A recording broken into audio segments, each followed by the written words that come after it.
Welcome, Elizabeth. Thank you so much for joining me today. I'm really grateful that you accepted my invitation to come and tell us a few things about how God has been working in your lives, some of the miracles that He has been doing with your children. And the first time when you started posting online and said that God prompted you to start posting about these healings, when I saw that, and that's something that God has been putting on my heart to share with the world how He has been working in our lives, to share the testimonies. So I'm very happy that you accepted to come today. It was almost a surprise. I did not think that this would happen, considering that I actually messaged you and you didn't answer for a week. And you probably don't know this, but I texted my sister, Lakri, and I told her, can you get in touch with Elizabeth? Because she didn't see my message. And then eventually, whenever you saw my message, you responded, you said, we'll see. So I wasn't sure if you would want to. And you came here to surprise the family, so I didn't know you were coming for the holidays. Yep. And I appreciate that during your vacation, you're here to do this recording. Yeah. Thank you for having me. Like I told you, I've never done a podcast, and I'm not much of a social media person. Some of my sisters-in-law actually get upset with me because I don't post enough things of the kids, and that's how they get to see what we're doing. But yeah, in October, I felt the Holy Spirit really clearly telling me to post on social media, sharing the testimonies of the healings of our kids, because we've had multiple experiences, and I'm just going to share about a few of them today, some of the more dramatic ones that have occurred. But there is a shift in our culture. There's a shift in the world. And one of the things that the Lord's been pressing on me, I was listening to a young man interviewing this guy who had been converted to Jesus, to Christianity, and he had been formerly the head of the Church of Satan. And Jesus showed up to him and said, no, that's not right. This is who I am. And he's been following him. And he said something in an interview that struck me, where he said, we are to put on the full armor of God, which we all, we learn about that. Our kids learn that whole passage at their school that they go to. But he's like, one of the things that I think people forget to put on are the feet of the gospel. You are to be telling. Part of the full armor of God is telling people about me, telling people what I've been doing in your life. And when he said that, I was like, I've gone to church my whole life, and I never really thought about that part of the armor of God. You're always thinking about protecting yourself and salvation, righteousness, all those things. We are to be walking and telling people what the Lord is doing in our lives, and not having a fear of man and a fear of what they think of us or their opinion or what they think about how we did it, but being obedient to what the Lord is telling us to do. So yes, when you invited me, I'm a partner in an accounting firm, so I have a very busy job, and I happened to be traveling for work and entering a deadline, and when I saw your message, I was like, I hate not responding right away. And I knew we were thinking about coming, but I couldn't tell you because the family didn't know yet.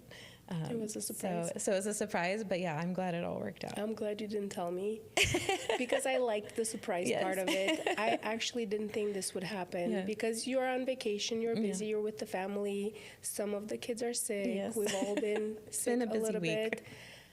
But I'm glad God worked it out in this way where we were able to do this. Yes.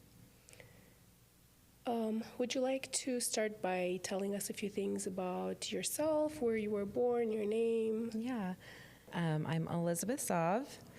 I am the wife of Oti Sav of the very large Sav family.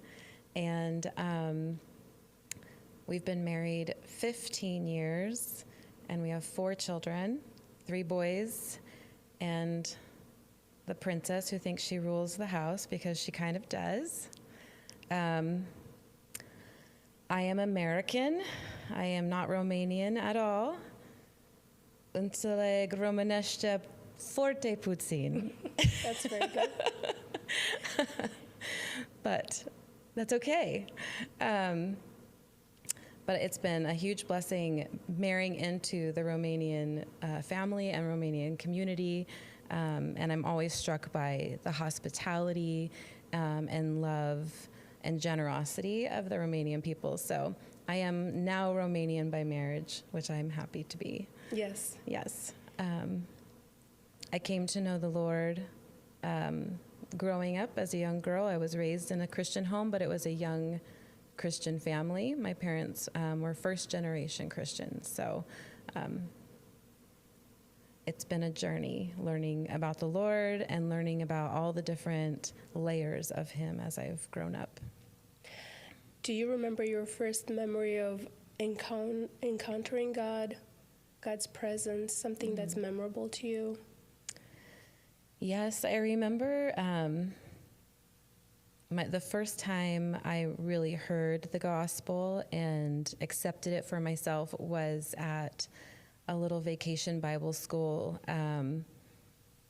at Foothill Community Church, which wasn't even my church that I grew up in, but it was in my community. I went with my friend. I think I was 6 years old. And I grew up in a small town, Oroville in California. And I remember walking up to the front, the little altar call they did for the kids. And that was the first time I really encountered responding to that question and experiencing just the overwhelming grace and invitation to you, regardless of who you are, or where you're from, or what you've done, was when I was really small. And I don't have any memory. I was 6, so I don't have any memory of the Lord not being with me. And I'm the youngest of 3. I have an older sister and an older brother. And looking back on my life, and as I move into the future, I can see that I was heavily prayed over by my sister in particular, and just how her prayers have definitely protected me from like poor decisions and bad things that could have happened in my life, decisions I could have easily made, but I know that the Lord's hand has been on my life from the very start. How much older is your sister than you? 6 years. 6 years? Yes. Oh, okay. Yep, and then we have a brother in between. So. Okay. Yeah. At what age did you get baptized? I was 20. Yes, 19 or 20. Can't remember. Yeah, I got baptized in the river. Really? The Feather River in the town I grew up in. Yeah. Is that how your church practiced baptism, or you had to do it that way? I think that's how my church did it at the time. Usually we would, if we had we used to have family camps where we'd all go camping, and there would usually be like a lake and people would do baptisms there. I know sometimes churches have like a pool or tub of some sort in the church, and that's how the church we go to now does it. But we did it in the river. It was freezing. Oh. Was it during the summer at least? It was. Okay. Yeah. Okay. Since this is a podcast with testimonies about miracles and things God had worked in our lives, would you like to start with the first miracle you'd like to speak about? Sure. Yeah. So Oti and I got married in 2010, and we had our first child in 2013, and then we had our second son in 2015, and so Caleb. So we have Luca, and then we have Caleb. And, as you go through your life, the Lord just reveals himself to you in different ways, and as soon as you think you kind of have your faith figured out, he's, switches things up and makes you realize, no, you really have no idea. So I think one of the biggest trials and challenges that Oti and I walked together through was when our second son contracted infant botulism when he was about 4 months old. And if you know anything about infant botulism, which likely most people don't know anything about it, it is a disease that only affects, I think, between 140 and 160 babies in the United States annually. Highly, highly unusual and rare. And if you think about Botox, Botox where it freezes your muscles or like kills those receptors, it's a toxin that's from the botulism toxin, which is what he got. But basically it would kill your muscular nerve receptors. So his body started shutting down. The first muscle reaction that we noticed that was going was he wasn't nursing properly. He wasn't able to drink. And at first I thought he just had like a cold or something.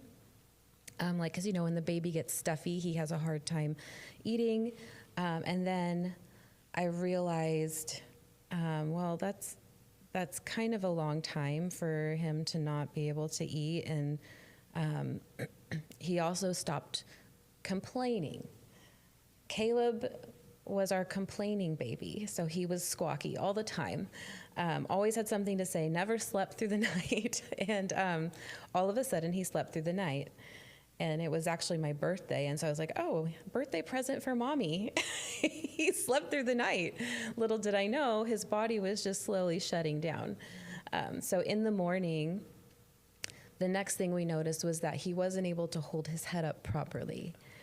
And that's when he held his head up when he was born. Like, he was a very strong baby. So we immediately went to the emergency room.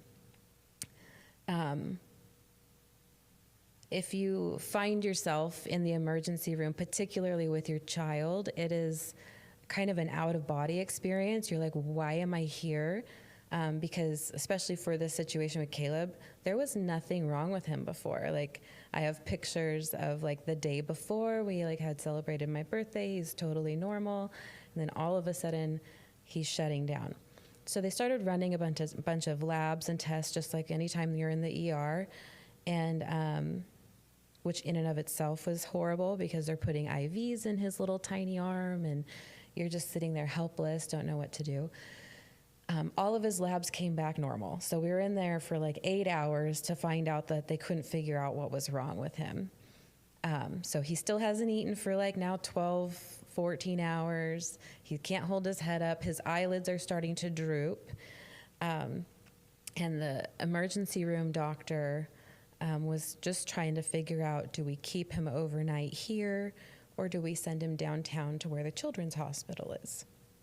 And as soon as they were like, we're going to send him downtown to the children's hospital, my body was like shutting down. Like, I felt like I was just going to be sick. And I was like, what is happening? You're just kind of in shock and you're like, Lord, what are you doing? Like, what is going on? This is our perfectly healthy baby. So as we were driving, he drove down in the ambulance with Oti. I had to go home and get my supplies because I hadn't nursed him for a long time. And it was like 2 a.m. So I went home, got my things, and started driving downtown. And Oti called me. He was already down at the hospital. And the doctor who was on call wasn't even there yet. He was still on his way. But he told the nurses that he basically diagnosed it without even having seen him, which the fact that, that in and of itself to me was a miracle in God's hand because this was an extremely rare disease. And he hadn't even seen Caleb. He just kind of heard the symptoms that he wasn't nursing, his eyes were droopy and his head was droopy. That was it. The very final muscle to go with botulism is the diaphragm. So basically the child will not be able to breathe. They get put onto life support. So we get down there, the doctor's like, I'm sure that this is what it is. Even if it's not, you have to call the CDC, Center for Disease Control, and let them know what this is, that they think you have it, because there is an antitoxin to help treat it.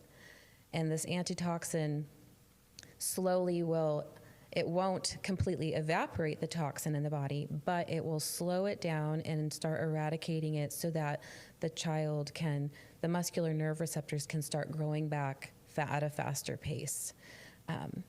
It's made in 2 places in the United States. It's made in Florida and in San Diego. So San Diego is an hour flight from where we are, and he was on the phone with the CDC getting approval for it, before I even arrived to the hospital in the middle of the night, to have it flown up first thing in the morning.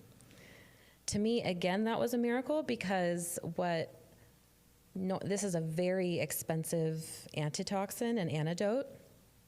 And usually they require and what the doctor told us was that they usually require that you show proof of diagnosis, and which means they had to take a stool sample from Caleb. They had to ship it down to the Bay Area at the CDC headquarters. They would then inject that sample into a rat, and they would observe it for 5 days and see what happened. And that's how they would confirm whether it was botulism or not. But thank the Lord, the doctor did not wait for the normal protocol or timeline. We got the antitoxin to Caleb within from the time we went to the hospital to the time the next morning was probably 16 hours. So he started receiving that right away. The scary time was really in the waiting, because we still didn't know what it was. It wasn't diagnosed. So that 5 days was a long 5 days, because if it wasn't this freak disease of infant botulism, all the other options with his symptoms were irreversible neurological diseases. So you're just kind of sitting there refusing to accept what it could be and holding on to what you are hoping it is, even though you're hoping that your kid has this very bizarre disease, but he has no side effects from it. There's no impacts on his life moving forward. One of the words that he had over his life when he was dedicated was, the pastor's word over his life was crusher of evil. And the pastor knew it was kind of a bizarre, harsh word to speak over this tiny baby, but he's like, this is what the Lord keeps giving me. He's the crusher of evil. I held on to that all the time, because I was like, there's a purpose and there's a reason over Caleb's life, and this disease can't take him. So how long did Caleb have to do treatment, or how did it work? Out? So he was hospitalized for 2.5 weeks, but when they discharged us, he still had an NG tube. So I had to feed him through the syringe for at least about 3 to 4 weeks while he had to relearn how to nurse. So he basically it was speech therapy. And so he had speech therapy for a number of months, because after 4 months old, the sucking reflex for the baby is no longer instinctual. And so he had to relearn how to nurse.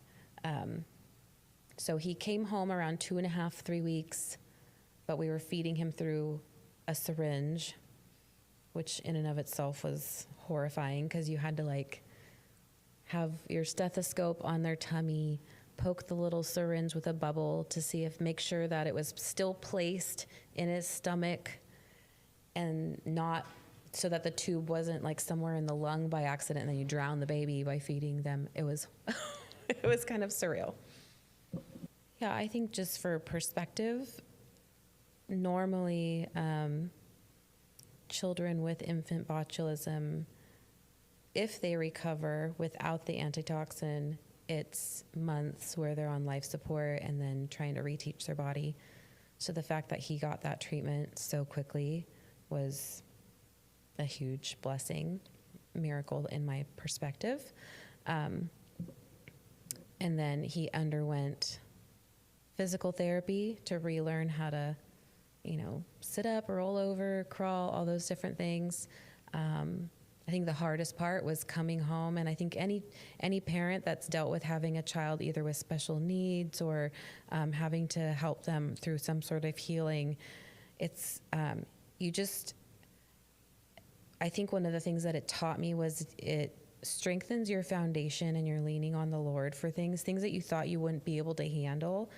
Here you are forced to handle it because there's this little being that relies on you. So having to feed him through a tube for weeks, the best was when he pulled out his NG tube by himself, and you're like, I have no way of feeding you now. So, and so I had to call my doctor's office, and our primary care doctor came and met me in the office on a Saturday and put it in for him, which just doesn't normally happen. They'll just send you to the ER or whatever. So just a lot of little touches and hands from the Lord saying, this isn't by accident. I know what I'm doing.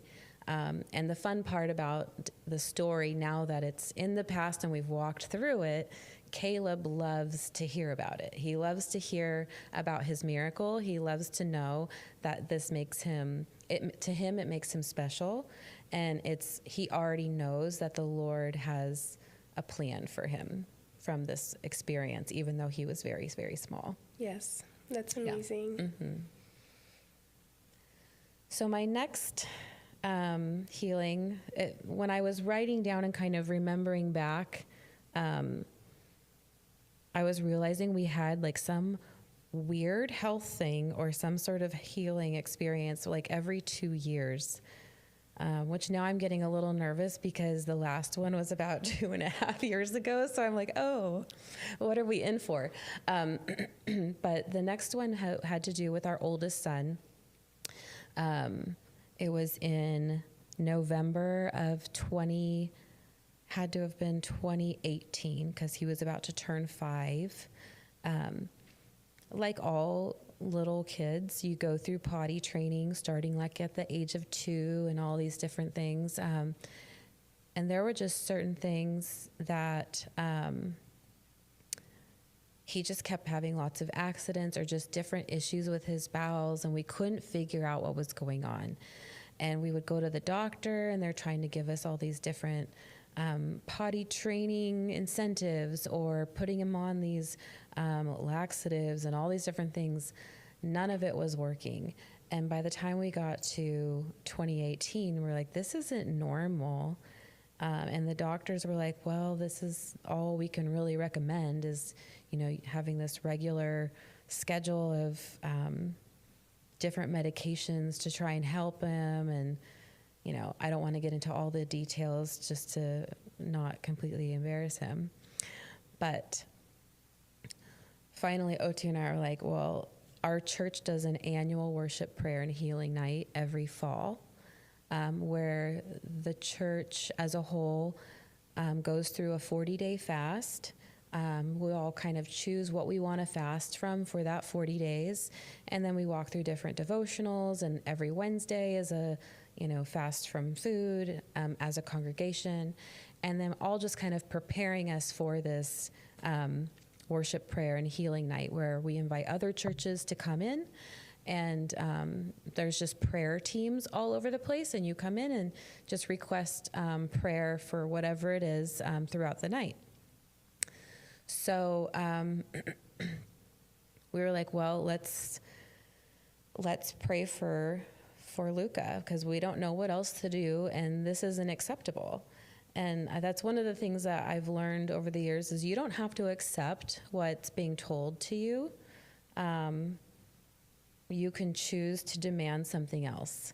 And that 40-day fast, I chose to fast from sugar, which is usually what I choose to fast from because it's the hardest. It's the hardest thing for me to fast from. But it was the hardest fast for me. I had never been more tempted to give in or sneak something, or I usually after the first couple weeks, it's really hard. And then after that, it's part of your daily routine. It was hard all the way up to the very day of the worship, prayer, and healing night. So I knew something was going on. And I'm sure OT has his own testimony as well when it comes to all these different healings from his perspective. But I know for mine, it was the hardest fast. So we took him in to have different people pray over him. You just said he's really had a hard time with his digestive system, with his bowels, like all these things the doctors are telling us there's nothing they can do. This is just kind of something we have to monitor.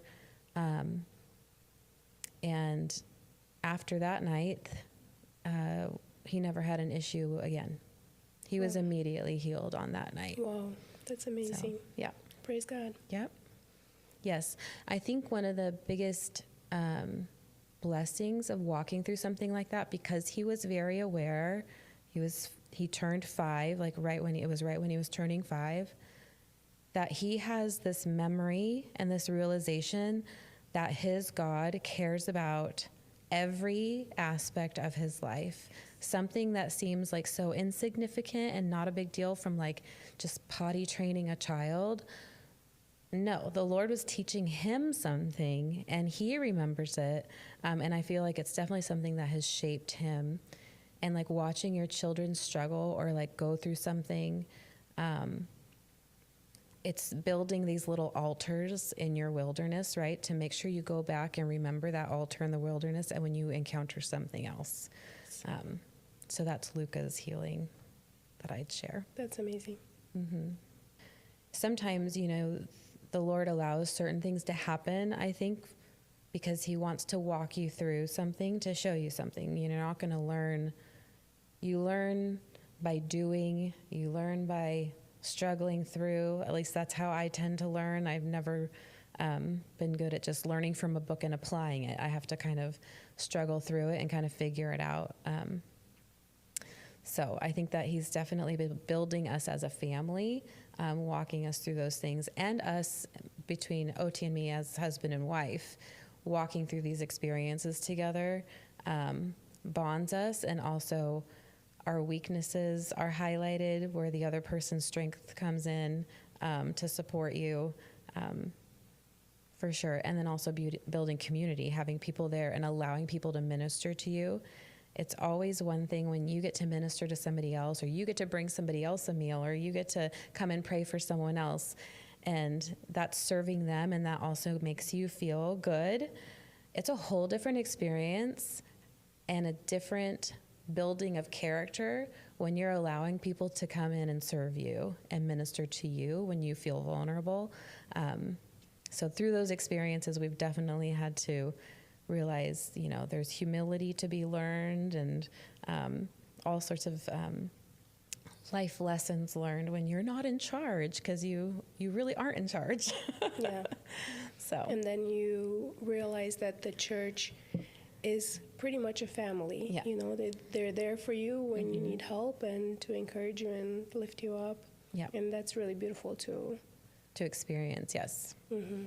Yeah, for sure.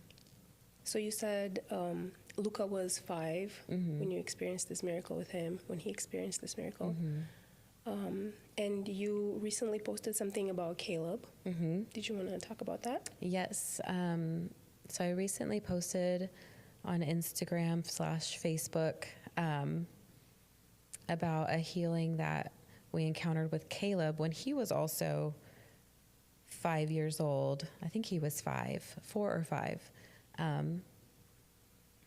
And he started having, in February timeframe of 2020, he started having very odd symptoms on his eyes. So his eyes just started getting really kind of scaly, irritated. It was almost like he had eczema on his eyes, a lot of irritation. And he tends to be our kid that gets the most allergies. So usually we'll have to start giving him allergy medicine in February or whatever. So we went to the doctor, had him look. They're like, oh, yeah, it's some sort of allergic, whatever. They gave us different medications. They gave us different ointments. They gave us different eye drops. And weeks, months are going by, and it's not better. Sometimes it would kind of lighten, and then it would come right back. And he just looked like he was unwell all the time. It was very strange. We couldn't quite figure it out. After a number of months, it was now April, end of April, beginning of May, and we were at my sister's house, and we were just kind of talking, and it's when COVID happened, so we had a lot more family time where we're just kind of hanging out together and not rushing around to different places. And she suggested, well, why don't we pray over him? Which, I mean, you pray for your kids, but to sit down and intentionally focus on, let's like get together as a group and pray over this particular matter, just for some reason hadn't dawned on me. So thankfully she suggested it. So OT and I sat down with her and her husband, and she asked us who would like to lead the prayer. And because she has an inner healing, intercessory ministry that she does in her spiritual giftings. And so she sat down to kind of guide, but she'll guide you through the prayer, and usually one person will be the one that will be guiding along with her. And so both of us were like, I don't know, I guess both of us, we're both sitting here. So she starts praying, and she's looking at OT, and his eyes, he's all of a sudden just like rubbing his eyes incessantly. It was really odd. And she's like, are you okay? He's like, I don't know. My eyes just started itching really badly, which is odd because he doesn't have allergies ever and is never sick. And so she's like, well, I think that's probably a sign that you're the one that's supposed to be leading the prayer. So I was not part of all of the praying because I had small children, so I was kind of in and out of the room the whole time. But she and my brother-in-law and OT spent a lot of time praying over Caleb, praying through different things. And the next day, Caleb's eyes were clear, and it's never happened since. Wow. Yeah. So. That's amazing. Yes. And this had nothing to do with what he had before? No. It was not connected at all? No, the botulism had no after effects. There were no long-term effects of botulism. Once the muscular nerve receptors grew back, that was it. And he, as long as he had therapy and had relearned all of the skills he needed, this had nothing to do with that. Yeah. Yeah. I think the last one that came to mind that's kind of an easier story to tell had to do with Noah. He's our third born, and it was in January 2023. So just embarking on 3 years, almost exactly to the day of when it started. And now that I'm thinking about it, all of 3 of the boys have had something that's happened when they're just about 5 years old. Oh, wow. I know. You just realized that? Yeah, I just realized it was like because he was about to turn 5 in February of 2023. So he and I and Hannah, because Hannah I think was almost 2 at the time. So we had just gone grocery shopping or something on a normal day, came back to the house, and I was looking at him and realized that his smile was crooked. And I was like, that's really strange, because like if you've seen Noah, half of his face is his smile. He has like this giant, perfectly symmetrical smile. And I was like, look at mommy, like look at me, let me see you smile. And he's just like smiling, half of his smile is just kind of like off. I was like, that's really weird. So I had him sit on the couch, trying not to freak out, because he's totally happy and fine. For him, nothing was hurting. He didn't know what something was off. So I kept looking at him, and before I know it, like his eye just doesn't seem right, his mouth doesn't seem right, and basically the whole right side of his face looked like he had a stroke. It was completely shut down. At that point, I'm panicking, and I'm like calling my mom probably to come stay with Hannah, and I'm driving, Noah to the emergency room. We get to the emergency room, and the doctor, they ran tests and then examined him, looked at him, specifically looking for signs of stroke at the ripe old age of 4, almost 5. And I'm like, what? Again, you're like in this hospital room, and you're like, what is happening right now? Like, he had not been sick. He had not had a virus. He had not had a cold. He had not had anything. We were grocery shopping. We came home, and the right side of his face just decides to stroke out. So the doctor tells me he has Bell's palsy. Oh, I had that. Yeah.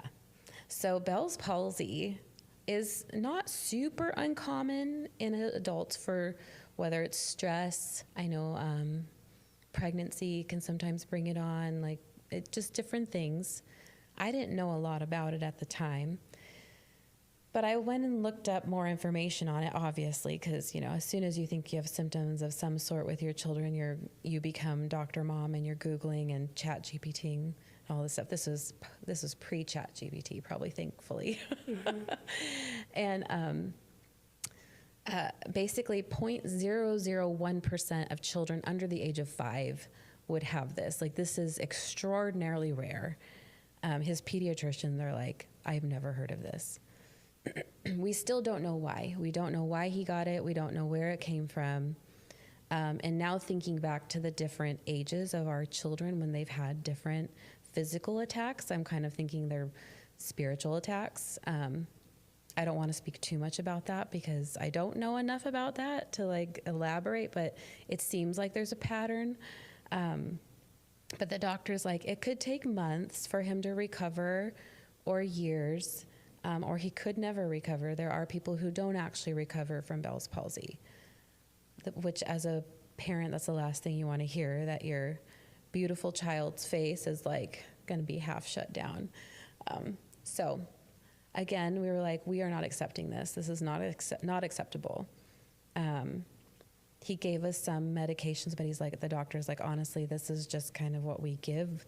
There's no proof that it's going to do anything. There's an antiviral something, and I don't know. So we went home, and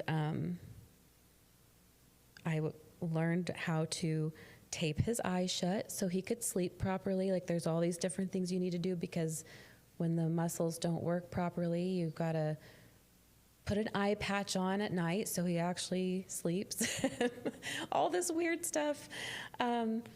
And then after a couple of days, we were getting together with my sister's family again, and we were like, let's pray over him. And again, because I had Hannah, I wasn't in the room the whole time, so I'm sure OT has more that he could share, because he was in the room with my sister and my brother-in-law, praying over him, praying in tongues, praying for healing, praying for, whatever else. But I do know that after that, his recovery was within a week. So by the time we got to his birthday, a month later, he was fully recovered. Mm-hmm. So, yes.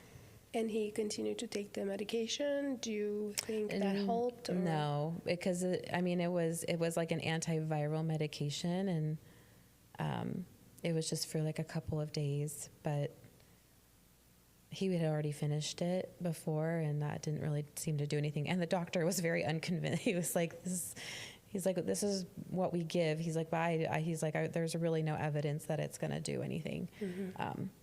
So the fact that he recovered, I think, first of all, the fact that he contracted this freak disease, so highly rare, and why our children seem to be getting these highly rare diseases, I think that it was some sort of spiritual situation. So I think that there were certain things that the Lord was teaching us to demand better.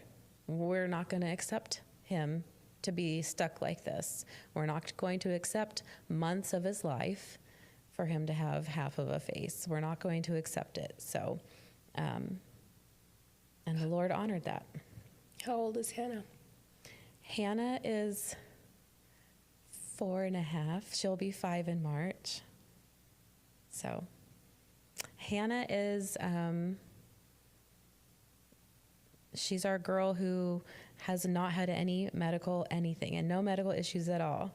She's just, she's been a very healthy girl, and we haven't had any bizarre healings or needs for healings at this point in time. I'm sure if anything would happen now, even with her or with any of the children, you know what to do. You know what to do. Yeah. You're prepared, and Yep. it strengthens you going through these things. Yeah, and it strengthens, the kids to be able to pray over each other. They'll pray over each other when they're sick. They'll lay hands on each other when they're sick. I remember a few years ago for Christmas, all of them were getting hand, foot, mouth flu, where they get sores and horribly high fever. And I think Luca had it. Noah had it. Caleb hadn't had it yet. And on Christmas Eve, he had 103 fever. And I was like, oh my gosh, great. Shame on me as mom to be like, defeated, that's it. Christmas Day is ruined. He's going to be so sick. My older son, Luca, let's pray for Caleb. Laid hands on Caleb. Caleb woke up 100% fever-free, never actually got it. And 103 fever is not a fluke fever. That's not he was kind of not feeling well. So we are watching our children being able to carry out their callings that the Lord is pressing upon them through the healings they've experienced. Yeah, how great is that? Yeah. Yep. That they learn now how to pray for each other and what remind to you. do. And remind you, yes. Yeah. God is using them to remind you. That's beautiful. Yep. Elizabeth, thank you so much for telling us about how God has been working in your life. It has been amazing for me to hear, and I'm sure for other people it will be strengthening our faith to hear how God is working in other people's lives. And as you said in the beginning, we are all parts of the same body from different parts of the world or in different states, but God is working in each of our lives so wonderfully. So thank you for accepting this invitation to come and speak about how God has been working in your life. Thank you. God bless you. Thank you.